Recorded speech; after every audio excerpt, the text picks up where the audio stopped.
Guys, this Cowboys 53-man roster has officially turned into a numbers nightmare, and honestly, the problem isn't that Dallas can't find enough guys worth keeping. It's almost the exact opposite. We've got players making legitimate cases at linebacker, safety, the offensive line, and even along the defensive front. But when you start trying to fit all of them into 53 spots, the math just doesn't work. And that's where this gets really interesting, because some guys who have actually played well could still be gone, while at one position, Dallas may not even have the answer it wants on the roster right now. So, guys, I've gone through these roster decisions, and once you start moving one player in and another player out, you realize just how brutal this final 53 is about to become. What's up, Cowboys?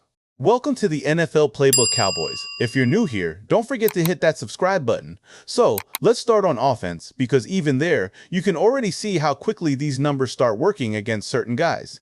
At running back, Phil Mafah is one of the more notable names who doesn't make this projected 53. The group instead goes with Javonte Williams, Malik Davis, Jaden Blue, and Hunter Luepke. And look, I liked what we saw from Phil Mafah on that touchdown run in the second game. There was something there. But when you're trying to figure out where a player actually stands, you have to pay attention to more than one highlight. The rotation matters. The opportunities matter. And Mafah being behind Israel Abanikanda tells you something about where he currently sits in this competition. Barring an injury or something changing late, I just have a hard time finding that roster spot for him. That doesn't necessarily mean he did something terrible. This is exactly what I mean when I call this a numbers nightmare. Sometimes you can play well and still have four guys sitting ahead of you when the final calculation is made. Wide receiver might be an even better example. Anthony Smith was a draft pick, and normally we know how much this Cowboys team likes finding a way to keep its draft picks. But right now, I'm struggling to see the path because Camden Brown has made this decision much more difficult. The projected group has CeeDee Lamb, George Pickens, Ryan Flournoy, Cavonte Turpin, Jonathan Mingo, and Camden Brown. And honestly, Camden Brown has earned this conversation. He came in as an undrafted free agent, but everything we've seen from him has been impressive. He keeps finding ways to make an impact, and at some point you can't ignore that just because another guy entered the building as a draft pick. Then you get to tight end, where Michael Trigg is dealing with a toe injury. The projected group is Jake Ferguson, Brevin Spanford, and Luke Schoonmaker. The injury makes Trigg's situation difficult to read because there's always the possibility of an IR-type solution, but strictly talking about the 53-man numbers, there's another spot you have to account for. And then we hit the offensive line. And guys, this is where I really start getting uncomfortable with some of these decisions. The obvious guys are obvious. Tyler Guyton, Tyler Smith, Cooper Beebe, Tyler Booker, Terrence Steele. Those guys aren't the debate. TJ Bass is on this team too. The real question is what Dallas does after that. Then projection goes with Nate Thomas, Drew Shelton, and Nick Leverett. I understand Drew Shelton. He was a fourth-round pick, and you're obviously going to give him the opportunity to develop. But I keep coming back to Ajani Cornelius and Trevor Keegan. Both of those guys have done enough that I don't feel great just saying, well, there's no room, goodbye. Cornelius has been solid in the preseason. He's done some good work as a run blocker, and while there have been a couple of pressures, the overall performance has been pretty respectable. Keegan has also shown enough that I think he belongs in this discussion. Combined, those two have allowed only 4 pressures across nearly 200 snaps. That's why I keep asking myself whether Dallas is actually keeping its best 8 or 9 offensive linemen, or whether position flexibility and the need for tackle depth are going to force them into a different decision. I'd really like to see Cornelius get some work at guard in the final preseason game because that can matter. If he can give you more flexibility, suddenly the calculation gets even harder. Then on defensive line, Jay Toya is another player who doesn't make the projected roster, but I don't think his situation is completely finished yet. Jonathan Bullard is still dealing with that lower body issue, basically around the groin, and he's not expected to practice this week. If Bullard has to go to IR, suddenly a door can open. So, the projected group there is Quinnen Williams, Kenny Clark, Otito Ogbonnia, Jonathan Bullard, and LT Overton. But this is exactly why final roster projections can change so quickly. One injury decision affects another player, which affects another position, and suddenly the 53 you thought you had doesn't fit anymore. Jay Toya also got some positive recognition for that second preseason game, so the final game becomes really important for him. Even if he doesn't make the initial roster, he looks like somebody Dallas would absolutely want around on the practice squad if he clears. But the edge situation is where Dallas could make one of its most fascinating decisions. Sam Williams doesn't make this projection. Instead, you've got Maurice Lufau, James Houston, Malachi Lawrence, Rashawn Gary, Donovan Izeruwaku, and Von Miller. And with Sam Williams, I don't think the conversation should only be keep him or cut him.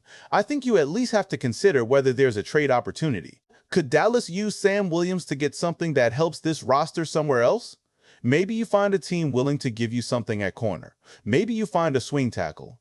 Maybe there's another roster need you can address rather than simply releasing a player and getting nothing back. The money makes that conversation interesting too. Cutting him still leaves Dallas eating money, while a trade creates significantly more savings. So, if he really is outside your preferred edge group, I'd much rather explore whether another team sees enough value to make a deal. Because remember, every spot Dallas can free up here gives them another opportunity somewhere else. And that brings me to Justin Barron, because this is one of the projected cuts I have the hardest time accepting. The linebacker projection only carries 4 true off-ball linebackers: DeMarvion Overshown, D. Winters, Justin Barron, and Shamar James. You also have Maurice Lufau with the ability to help in that role if necessary. But man, Justin Barron has done some good things. He has 9 tackles and a TFL. And beyond what he can give you defensively, I think the special team upside is a huge part of this conversation. We're talking about the bottom portion of a 53-man roster. Special teams matters a lot there. So, when I look at carrying 6 edge players versus finding a way to keep a 5th linebacker who can help you on special teams, I'm at least having that discussion. And this final preseason game could be huge for Barron. One more strong performance, and Dallas might have to find a way to keep him. But somehow, guys, linebacker isn't even the worst numbers problem on this defense. Safety might be. Julius Wood and Alijah Clark both missed the projected roster, and I really don't like losing either one. Julius Wood is currently in concussion protocol, but when he has been out there, the guy has made plays. Alijah Clark has also been impressive. Both guys have done things that make you want to keep them around. The problem is the projected 5 already includes Jalen Thompson, Caleb Downs, Malik Hooker, PJ Locke, and Marquise Bell. So where does the extra spot come from? That's the entire problem with this roster. You can say, keep 6 safeties. But who are we cutting somewhere else? Do you go lighter on the offensive line after we just talked about Ajani Cornelius and Trevor Keegan? Do you take away an edge spot? Do you only carry 4 linebackers and risk losing Justin Barron? Do you change quarterback numbers? Every time I find a player I want to keep, I have to remove somebody else I also want to keep. And what makes the safety situation especially frustrating is that this is actually a good problem created by depth. For the first time in a while, there are multiple guys at this position who have shown they can play.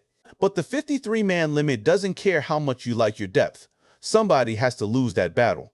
You could end up cutting a defensive player who has done absolutely nothing to deserve getting cut, and then you're just hoping he clears waivers and somehow gets back to your practice squad. But then we get to cornerback, and this is where the entire roster conversation gets flipped on its head.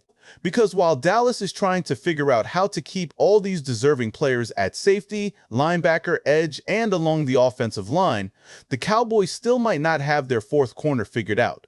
Caelen Carson has gotten opportunities. He got first-team work. He got chances to prove himself. He started in the preseason. It just hasn't been good enough. At some point, you can't keep explaining away the results. Dallas gave Caelen Carson a real opportunity under this coaching staff, and what we've seen hasn't made that 4th corner spot feel secure. The projection basically leaves that spot for a player who isn't currently on the roster. Maybe that's a veteran. Maybe it's a trade. Whatever direction Dallas chooses, the important part is that the answer might have to come from outside the current group. Think about how crazy that makes the roster math. Dallas might have to let a safety go who has played well. They might lose a linebacker with real special teams value. They might have offensive linemen who deserve consideration but simply don't fit. They're even looking at an edge situation where a trade might make more sense than a cut. Yet after all of that, they may still need to create room for another corner. That's why I keep coming back to the same question. Where do you sacrifice? For me, that's what this final preseason game is really about. We already know most of the roster. We know the locks. We know the stars. The drama is down at the bottom. where one good performance can force Dallas to rethink how many players it carries at an entire position.